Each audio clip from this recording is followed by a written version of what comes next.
Lok Sewa target YouTube च्यानलमा साथीहरूलाई हार्दिक स्वागत छ। आज मिति 2078 साल कार्तिक महिनाको 24 गते बुधबार र बुधबारको दिन गोरखापत्र ज्ञानसागर पृष्ठमा प्रकाशित लोकसेवा सामग्री अन्तर्गत अत्यन्तै महत्त्वपूर्ण समसामयिक वस्तुगत प्रश्न उत्तर लिएर म उपस्थित भएकी छु। लोकसेवा आयोगले यी समसामयिक विषयवस्तुहरू परीक्षामा सोध्ने समसामयिक विषयवस्तु हुन्। यिनी अत्यन्तै परीक्षाको दृष्टिकोणले अत्यन्तै महत्त्वपूर्ण छन्। प्रश्न नम्बर 1 मा रहेको छ, जापानबाट प्रदान गरिएको द अर्डर अफ राइजिङ सन् 2021 पदक पाउने नेपाली को हुन्? हिमालयश्वर जबरा यसको सही उत्तर हो।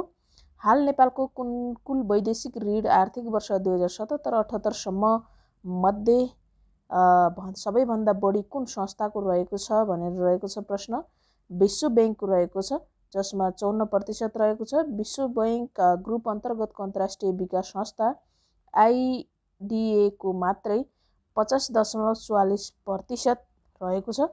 कुल वैदेशिक ऋणमा दोस्रो, तेस्रो र चौथो ऋणदाताका रूपमा क्रमशः एडिबी 33.36%, जापान 4.41% र आइएफए 3.51% रहेको छ।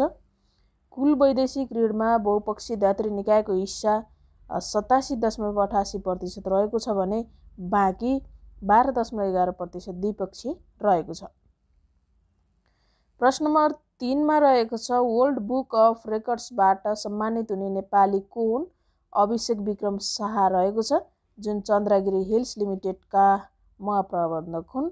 बेलायत स्थित वर्ल्ड बुक अफ रेकर्ड्सद्वारा हस्पिटालिटी र पर्यटन क्षेत्रमा पुर्याएको योगदानका लागि सो सम्मान प्रदान गरिएको छ। प्रश्न नम्बर 4, जलवायु परिवर्तनसँग सम्बन्धित विश्व सम्मेलन कोप 26 कहिले र कहाँ सम्पन्न भयो? सन् 2021 अक्टोबर 31 देखि नोभेम्बर 12 मा ग्लासगो स्कटल्यान्डमा सम्पन्न भएको छ। बेलायतको ग्लासगो सहरमा आयोजित जलवायु परिवर्तन सम्बन्धी 26औं अन्तर्राष्ट्रिय सम्मेलनसँगै नोभेम्बर 1 र 2 मा वर्ल्ड लिडर समिट आयोजना गरिएको छ। कोप शिखर सम्मेलनमा जलवायु सम्बन्धी संयुक्त राष्ट्रसङ्घको फ्रेमवर्क सन्धिमा हस्ताक्षर गर्ने पक्ष राष्ट्रहरूले सहभागिता जनाएका छन्। सन् 1994 मा भएको सन्धिले नेपाल पनि एक पक्ष राष्ट्रको रूपमा रहेको छ। जलवायु परिवर्तन सम्बन्धी सम्मेलनको 25औं संस्करण सन् 2019 मा स्पेनमा सम्पन्न भएको थियो। 5औं प्रश्नमा रहेको छ, जलवायु परिवर्तन सम्बन्धी सम्मेलन कोप 26 मा नेपालले कहिलेसम्ममा कार्बन उत्सर्जन शून्यमा झार्ने प्रतिबद्धता व्यक्त गरेको छ?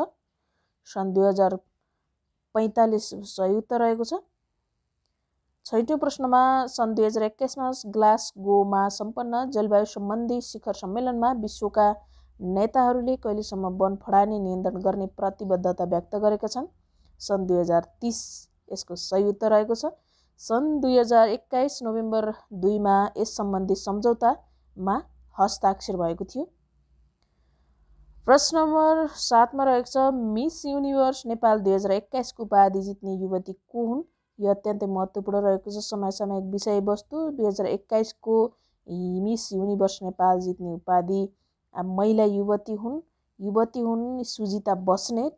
उनले 10 लाख नगदसहित हिरा जडित ताज पहिरन सफल भएकी छिन्। उपाधि विजेता बस्नेतले सन् 2021 डिसेम्बर 12 मा इजरायलमा हुने मिस युनिभर्समा नेपालको तर्फबाट प्रतिनिधित्व गरेकी थिइन्। प्रतियोगितामा Nina Kanta Mandal first runner up, Raksha Subedi second runner up, Pratiksha Maharaj Chhetri third runner up र doctor Keshu Khadka fourth runner up घोषित भएका छन्। प्रश्न नम्बर 8 मा रहेको छ, जलवायु परिवर्तन सम्बन्धी संयुक्त राष्ट्र सङ्घीय सम्मेलन कोप 26 मा भाग लिने सन्दर्भमा प्रधानमन्त्री शेरबहादुर देउवा कहिले लन्डन प्रस्थान गर्नुभएको थियो? यो रहेको छ विक्रम सम्वत 2078 कार्तिक 12 यसको सही उत्तर रहेको छ। प्रश्न नम्बर 9 मा रहेको छ, विश्वका आर्थिक रूपमा सम्पन्न 20 ठूला देश सम्मिलित समूह G20 को सम्मेलन कहिले र कहाँ सम्पन्न भयो? सन् 2021 अक्टोबर 30 देखि 31 यसको सही उत्तर हो, जहाँ रोमको इटालीमा सम्पन्न भएको थियो। यो G20 को सम्मेलन रहेको छ। सम्मेलनमा कोभिड-19 महामारीले उत्पन्न गरेको परिस्थितिसँग मिलेर सामना गर्नका लागि लाग्ने प्रतिबद्धता व्यक्त गरिएको छ। G20 राष्ट्रहरूले ऊर्जा मूल्य सम्बन्धी मुद्दामा उत्पादक र उपभोक्ता राज्य बीचको घनिष्ठ समन्वयमा सहमति जनाएका छन्।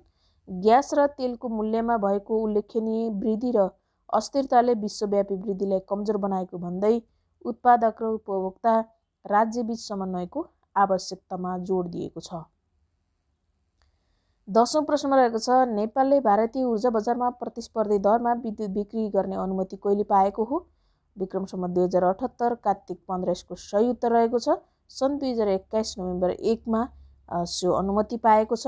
पहिलो चरणमा प्राधिकरणको स्वामित्वमा नुवाकोटमा सञ्चालन रहेको 24 मेगावाटको त्रिशुली र 15 मेगावाटको देवीघाट विद्युत गृहबाट उत्पादित कुल 39 मेगावाट विद्युत इन्डियन इनर्जी एक्सचेन्ज IEEX लाई बिक्री गर्न अनुमति दिएको छ। त्यसै गरी रहेको छ अर्को प्रश्न, त्यसै गरी रहेको छ, विद्युत निर्यातको सुरुवात थोरै परिमाणमा भए पनि चाँडै नै माथिल्लो तामाकोसी लगायतका अन्य आयोजनाको विद्युत पनि भारतीय बजारमा निर्यात हुने विश्वास गरिएको छ। प्राधिकरणले 2078 कार्तिक 17बाट ढल्केबर मजुफर 400 केबी अन्तर्देशीय प्रसारण लाइन मार्फत विद्युत निर्यात गर्न सुरु गरेको छ। कार्तिक 17देखि भारत निर्यात गर्न थालिएको विद्युतको औसत मूल्य प्रति युनिट नेपाली 4 रुपैयाँ 33 पैसा रहेको छ। प्राधिकरणको तर्फबाट एक्सचेन्ज बजारको सम्पूर्ण कारोबार नेपालसँगको विद्युत व्यापारका लागि तोकिएको सम्पर्क निकाय NTPC विद्युत व्यापार निगम NVVN ले गर्ने। नेपालले भारतीय ऊर्जा एक्सचेन्ज IIX मा विद्युत खरिद गरी आयात गर्न यसअघि नै अनुमति पाइसकेको थियो। प्राधिकरणले 2078 वैशाख 17बाट आवश्यक परेका बेला IIX मार्फत प्रतिस्पर्धी दरमा विद्युत आयात गर्दै आएको छ। निर्यातको अनुमति पाएसँगै नेपाल र भारत बीचको विद्युत व्यापार नयाँ चरणमा प्रवेश गरेको छ। भारतीय ऊर्जा बजारमा विद्युत बिक्री र खरिदका लागि प्रवेश गर्ने नेपाल दक्षिण एसियाकै पहिलो मुलुक बनेको छ। 11औं प्रश्नमा रहेको छ, नेपालको गर्भिलो इतिहास बोकेका हरिहरपुर गढी र सिन्धुली गढी जोड्ने पदमार्गलाई के नामकरण गरिएको छ? एकीकरण पदमार्ग यसको सही उत्तर रहेको छ। दुई गढीलाई पदमार्गले जोड्ने योजना बने पश्चात ऐतिहासिक सम्पदाको संरक्षणसँगै पर्यटकीय गतिविधि बढ्ने भएको छ। प्रश्न नम्बर 12मा रहेको छ, प्रथम राष्ट्रिय आर्थिक गणना 2075 को नतिजा कहिले सार्वजनिक गरिएको हो? विक्रम सम्वत 2076 असार 16 यसको सही उत्तर रहेको छ। सो गणनाको प्रारम्भिक प्रतिवेदन विक्रम सम्वत 2075 भदौ 28 सार्वजनिक गरिएको थियो। प्रश्न नम्बर 13मा रहेको छ, मुलुकी अपराध संहिता ऐन 2074 अनुसार गम्भीर कसुर भन्नाले के बुझिन्छ भनेर रहेको छ। 3 वर्षभन्दा बढी 10 वर्षसम्म कैद हुने सजाय हुने कसुर गम्भीर कसुर भनेर बुझिन्छ। 14औं प्रश्नमा रहेको छ, मुलुकी अपराध संहिता ऐन 2074 अनुसार जघन्य कसुर भन्नाले के बुझिन्छ? जन्म कैद वा 10 वर्षभन्दा बढी कैद सजाय हुने कसुर चाहिँ जघन्य कसुर रहेको छ। यो मुलुकी अपराध संहिता ऐन 2074 अनुसार रहेको छ। 15औं प्रश्नमा रहेको छ, नेपालका लियोनार्दो दा विन्ची भनी अरेनिकोलाई चिनिन्छ भने नेपालका माइकल एन्जेलो भनी कसलाई चिनिन्छ? बेखराज यसको सही उत्तर रहेको छ। 16औं प्रश्नमा रहेको छ, शिक्षा ऐन 2028 अनुसार सामुदायिक विद्यालय भन्नाले के बुझिन्छ? नेपाल सरकारबाट नियमित रूपमा अनुदान पाउने गरी अनुमति वा स्वीकृति प्राप्त विद्यालयलाई सामुदायिक विद्यालय भनिन्छ।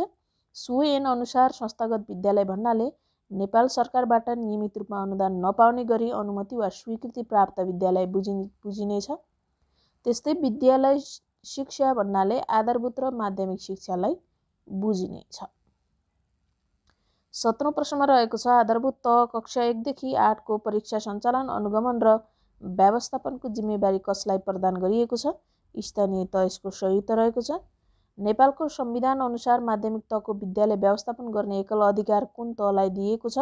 स्थानीय तह यसको सही उत्तर हो। 19औं प्रश्नमा रहेको छ राष्ट्रिय साइबर सुरक्षा अनुगमन केन्द्रको स्थापना कहिले गरिएको हो? विक्रम सम्वत 2076 असार 18 यसको सही उत्तर हो। सो केन्द्रले संवेदनशील सूचना तथा सञ्चार पूर्वाधारमा हुन सक्ने सुरक्षा, चुनौती तथा खतरा सम्बन्धी सूचना सरकारी वेबसाइट, वेब एप्लिकेसन तथा वेब सर्भिसेजमाथि हुन सक्ने सुरक्षाको अनुगमन गरी पूर्व सूचना दिने काम गर्ने साथै उक्त केन्द्रको स्थापनाले बढ्दै गइरहेको साइबर जोखिम नियन्त्रणमा हुने विश्वास गरिएको छ।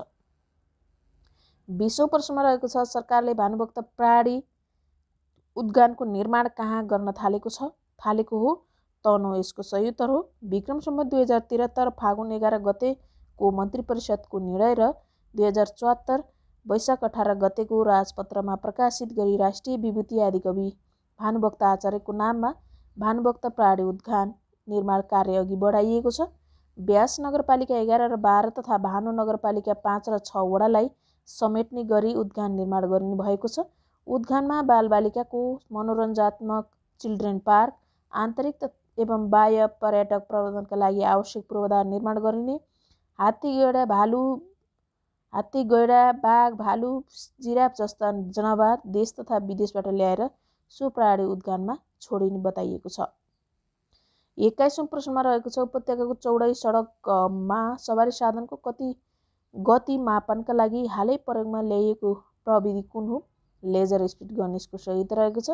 लेजर स्पिड गन राडारभन्दा अत्याधिक रहेको बताइएको छ। लेजर स्पिड गनबाट सवारी साधनको गति नाप्ने कार्य 2076 जेठ 20बाट सुरु गरिएको हो। 22औं प्रश्नमा रहेको छ संयुक्त राष्ट्रसङ्घका महासचिव एन्टोनियो गुटेरेसद्वारा एक्सन फर पिस किपिङको थालनी कहिलेदेखि भएको हो? सन् 2018 मार्च 28 को सही उत्तर रहेको छ। 23औं प्रश्नमा रहेको छ नेपालमा पुतली विज्ञ भनी कसलाई चिनिन्छ? प्राय डाक्टर भैया खनाल यसको सही उत्तर हो। खनालले बेलायती पुतली विज्ञ कलिन पी स्मिथसँगको सहकार्यमा बटरफ्लाइज अफ काठमाडौँ भ्याली नामक पुस्तक लेखेका छन्। उनले राष्ट्रिय अन्तर्राष्ट्रिय म्यागजिन र पत्र-पत्रिकामा पुतलीको बारेमा 150 भन्दा बढी लेख तथा अनुसन्धान रिपोर्ट प्रकाशित गरेका छन्। पुतलीका बारेमा अध्ययन गर्ने सिलसिलामा देशका अधिकांश जिल्ला पुगेका खनाल यो क्षेत्रमा करिब 4 दशकदेखि सरिक हुँदै आएका छन्। 24औं प्रश्नमा रहेको छ राणाकालीन समयमा निजामतीतर्फ सबैभन्दा उच्च पद कुन थियो? बडाकाजी यसको सही उत्तर रहेको छ। राणाकालीन समयमा दर्जानी क्रममा माथिबाट तल क्रमशः बडाकाजी, काजी, सरदार, मिर सुब्बा, सुब्बा, नायब सुब्बा, खरिदार, डिट्ठा, मुखिया, बहिदार र नौसिन्दा रहेका थिए। यो राणाकालीन समयको निजामतीतर्फको सबैभन्दा उच्च पद र तल पद क्रमशः थियो। यसको प्रस्तुतकर्ता हुनुहुन्छ टङ्क केसी। साथीहरूले अझै पनि हाम्रो लोकसेवा टार्गेट युट्युब च्यानललाई सब्सक्राइब गरेर जोडिनु भएको छैन भने सब्सक्राइब गरेर जोडिनुहोला र नजिकै रहेको बेल आइकनलाई प्रेस गरी अल नोटिफिकेसनलाई प्रेस गर्न नभुल्नुहोला ताकि हाम्रा भिडियो सबैभन्दा पहिले तपाईँको मोबाइलको नोटिफिकेसन मार्फत मोबाइलमै प्राप्त हुनेछन्। आजको लागि विषयवस्तु यति नै। हामीसँग जोडिँदै गर्नुहोला। हस्त धन्यवाद।